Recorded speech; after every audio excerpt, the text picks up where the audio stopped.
మనం ఎవ్రీడే ఫోన్ని రీఛార్జ్ చేయడం మర్చిపోము. కానీ పిల్లలకి స్కూల్ నుంచి వచ్చిన emotional charge, confusion charge and over thinking charge అవి ఎలా డిశ్చార్జ్ అవుతున్నాయో ఎవరికీ తెలియదు. ఇలాంటి టైంలో పిల్లల్ని మనం ఏదైనా అడిగితే వాళ్ళు హెడేక్గా ఉందని చెప్తారు. కానీ ప్రాబ్లం వాళ్ళు స్కూల్లో అందరి పిల్లలతో కంపేర్ చేసుకొని వాళ్ళు లౌడ్గా రీడ్ చేయలేకపోతున్నారు, లేదంటే క్లారిటీగా డౌట్ అడగలేకపోతున్నారు. They are facing some issue.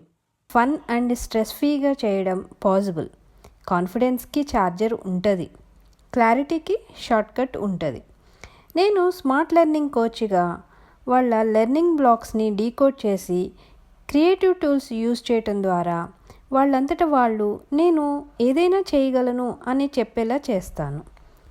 నా స్టూడెంట్ ఒకతను ఎవ్రీడే స్కూల్కి వెళ్ళాలంటే ఎవ్రీడే స్టమక్ పెయిన్ అని చెప్పేవాడు. కానీ రియల్ ప్రాబ్లం స్కూల్కి వెళ్ళాలంటే భయం.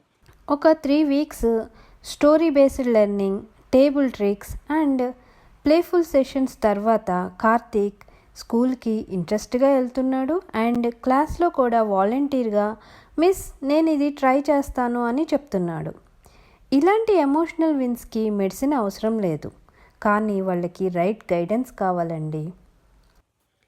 ఫోన్ మర్చిపోకుండా ఛార్జ్ అయ్యేలా చూస్తాం, కానీ మీ child mentally, emotionally and academically ఛార్జ్డా?